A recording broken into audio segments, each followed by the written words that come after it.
My grandfather didn't raise his voice when he exposed the one secret everyone else at the table needed me to never learn. He simply set down his fork, opened his laptop, and asked Ellen, "Did you get the email about your trust fund?" The first 10 seconds were a blur of clattering silverware and stunned breathing. My mother froze. My sister stared at her plate, and I felt something inside me tilt like the floor had shifted, because I didn't even know I had a trust fund.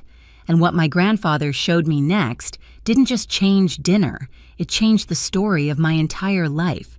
My name is Ellen Hale, and for most of my life I thought being the quiet one made everything easier.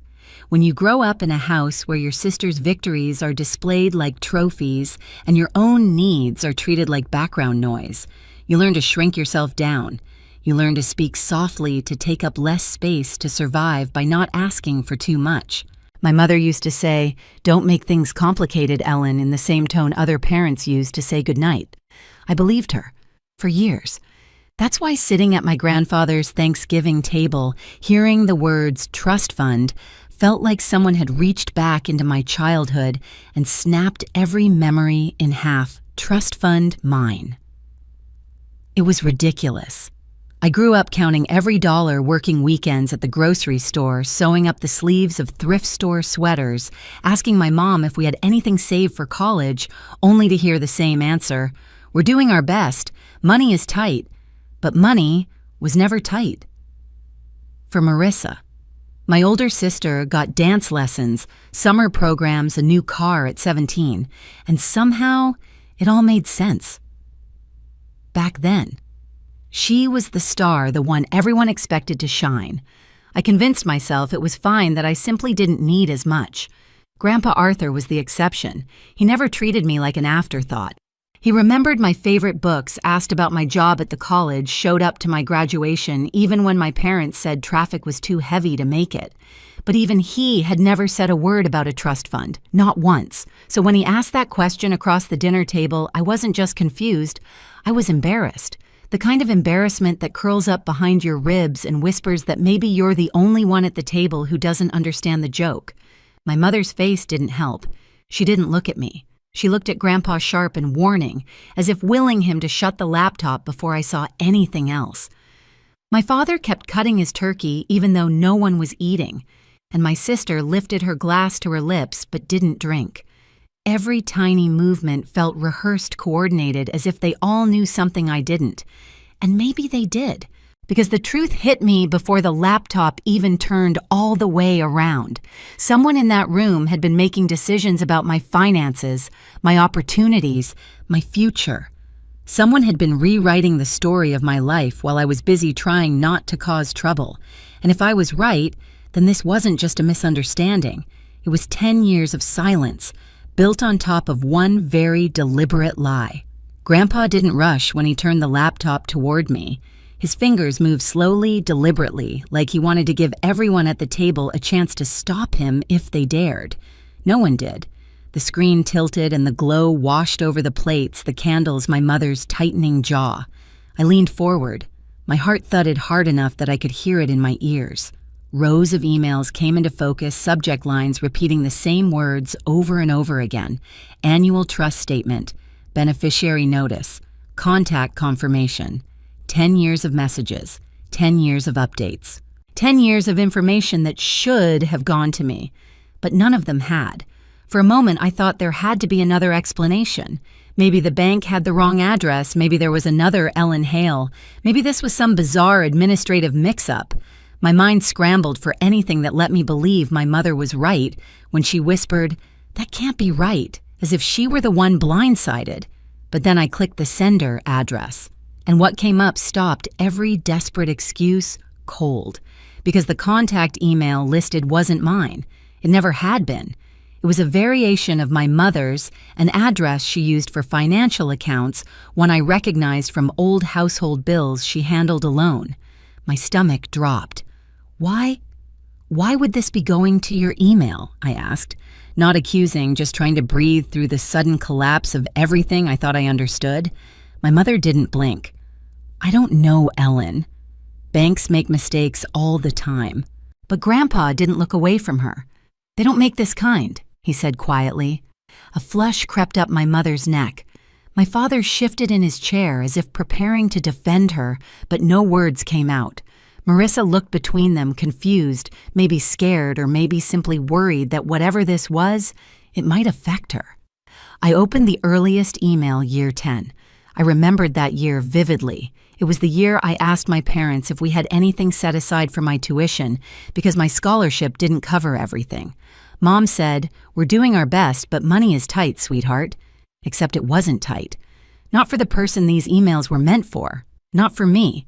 I scrolled through the next year, and the next. Every email matched a moment in my life when I had needed help and been told to manage on my own.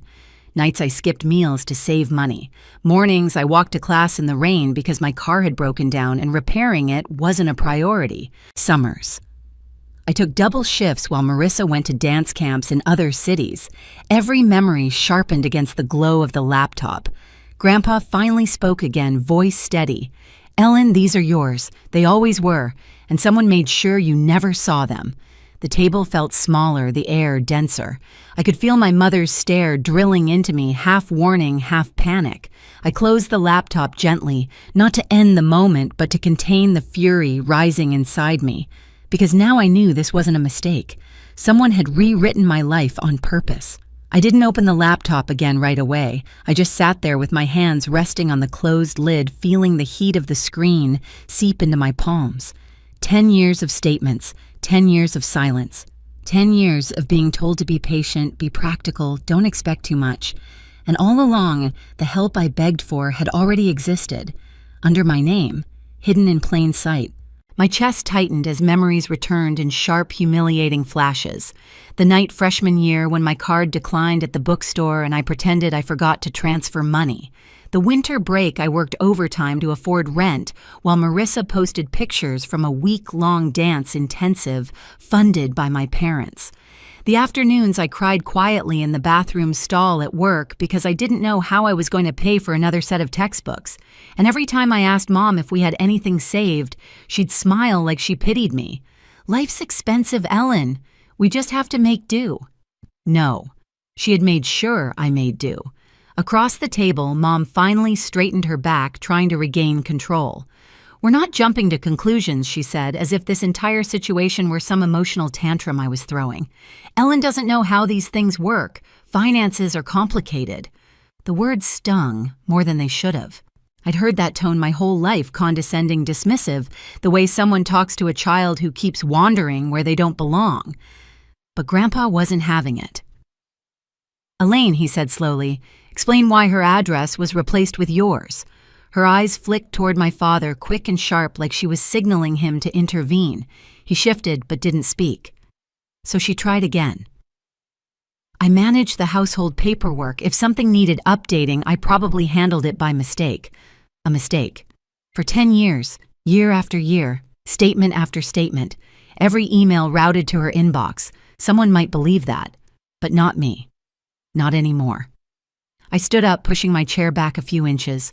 The legs scraped the hardwood floor, slicing through the silence. "If it was a mistake," I said quietly, "then why was I the only one in this family who didn't know I had a trust fund? Why did I struggle while Marissa—" "Don't drag your sister into this," Mom snapped, her voice breaking for the first time. Marissa shrank into herself, eyes wide. I kept my voice calm. "I'm not dragging her into anything. I'm just asking why someone made sure I never knew what was mine." For the first time all evening, my mother had no quick answer. Her mouth opened, then closed. Her fingers curled around her napkin so tight the fabric wrinkled. Grandpa leaned forward. "Ellen, you deserve the truth. And you deserve control of your own finances. Control. A word I'd never been offered before.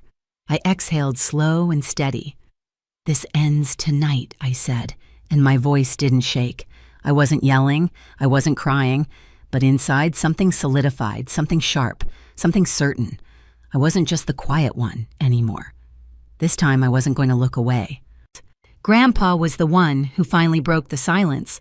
He pushed his chair back, stood slowly, his joints stiff from age but his presence towering, and looked around the table as if taking inventory of who he could still trust. Then he said with the same calm that made everyone uneasy, We're not finishing dinner until we understand what happened here." My mother stiffened. My father shifted. Marissa swallowed hard. Grandpa gestured toward the living room. "All of us. Come on." We moved as a group, a tense migration from the table to his study. The lights were warmer in there, softer, but the air felt colder. Something about walking into a room full of framed certificates, leather-bound books, and the old family crest on the wall made it impossible to pretend things were complicated or unclear. This room didn't tolerate excuses. Grandpa set the laptop on his desk. Sit. No one disobeyed. I stood behind the chair he'd pulled out for me, hands gripping the back, grounding myself. Mom sat beside Dad, her posture rigid, ready to argue. Marissa hovered near the doorway, as if hoping she could slip out unnoticed. Grandpa clicked into the email records. The blue-white glow cast long shadows on the walls. "Here," he said. He opened an email dated 10 years back, year I turned 17. This is when the contact information was changed. The screen revealed the old email crossed out, replaced by another. My mother's. A deliberate edit. Time-stamped. Logged. Documented. Mom's breath hitched. "That could be anything," she said quickly. "Banks update things automatically." "They don't," Grandpa cut in. "Not without the account holder or guardian requesting it." I looked at my father. "Did you request it?"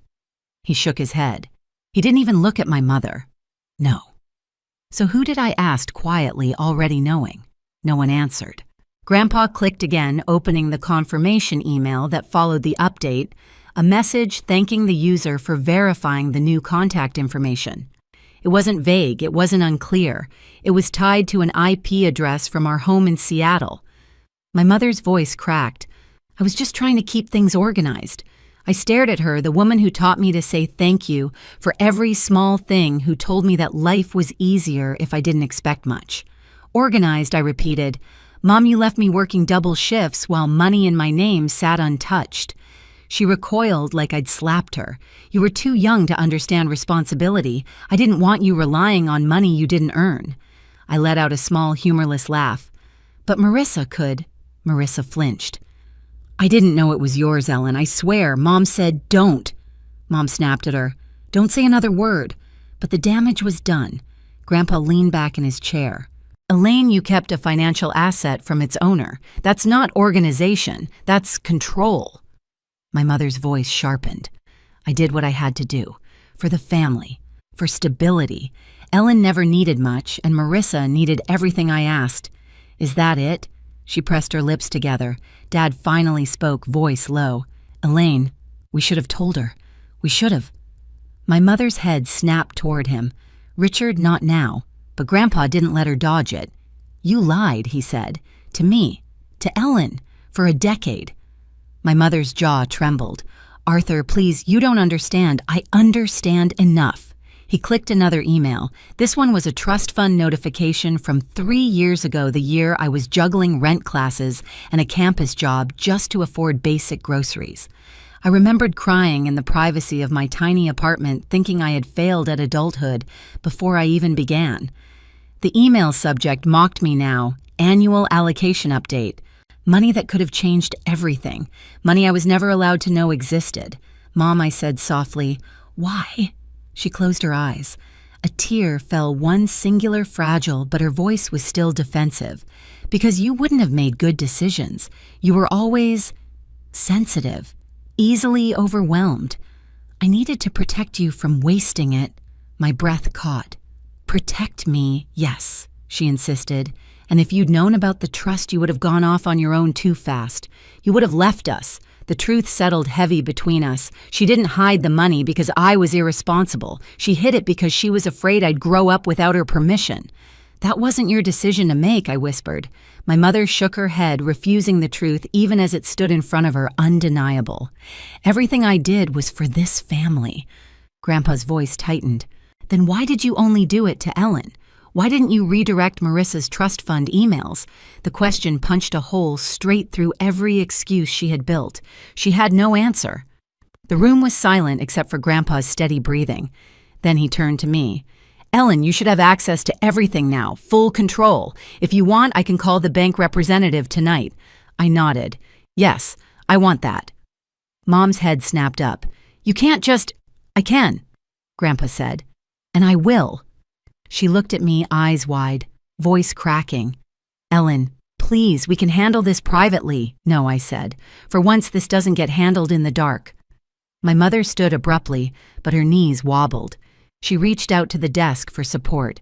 "You don't understand what this means. If you take control, everything we built," I kept my voice quiet, steady. "Mom, you didn't build it. You borrowed it. From me." The words struck deeper than shouting ever could. She sank back into her chair. Grandpa placed a hand on my shoulder. "You're doing the right thing." For the first time I felt it too. Not triumph, not revenge, just clarity. A truth that finally belonged to me. I looked at the laptop, at the decade of stolen decisions, and I knew this was the moment my life split into before and after. Whatever came next, I wasn't going back. The bank representative called back within the hour, confirming the transfer of all access and notifications to me. Hearing my own name, my actual email listed as the rightful contact, felt strangely unreal, like stepping into a life I should have lived years ago. Grandpa squeezed my hand, proud but quiet, letting the moment be mine. My mother stayed seated, shoulders curled inward, not arguing anymore. My father finally met my eyes, guilt, softening something that had been rigid for years. Marissa whispered a small apology as she passed me on her way out. Later in the calm, after everyone left, I sat alone in Grandpa's study, scrolling through the newly restored notifications. 10 years of what-ifs, 10 years of choices stolen. But now, finally, I had control of the fund of my future, of the story they tried to write without me. I walked out of Grandpa's house with nothing but a coat and a decade's worth of clarity. For the first time, my future belonged to me, not the people who feared I'd claim it. If this story hits something in you, share your experience below and subscribe for the next chapter.